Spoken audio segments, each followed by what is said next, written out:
காலை நேர பாலைவனத்தில் ஒரு அரபிய மனிதன் தனது ஒட்டகத்தில் மெதுவாக பயணம் செய்து கொண்டிருந்தான்.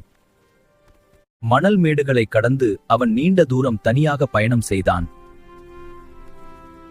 அப்போது தூரத்தில் ஒரு பேரீச்சை மரம் அருகில் மிகவும் தாகமாகவும் சோர்வாகவும் இருந்த ஒருவரை அவன் கண்டான்.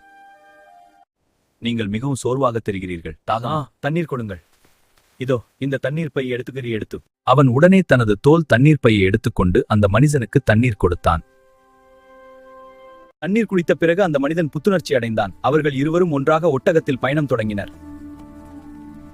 பாதையில் சென்று கொண்டிருந்த போது மணலில் ஏதோ ஒளிர்வதை அவர்கள் கவனித்தார்கள். அது தங்கம் என்று தெரிந்ததும் அவர்கள் மகிழ்ச்சியுடன் அதை சேகரித்து ஒட்டகத்தில் ஏற்றினர்.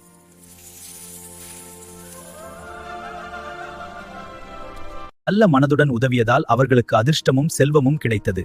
அவர்கள் மகிழ்ச்சியுடன் பயணம் தொடர்ந்தனர்.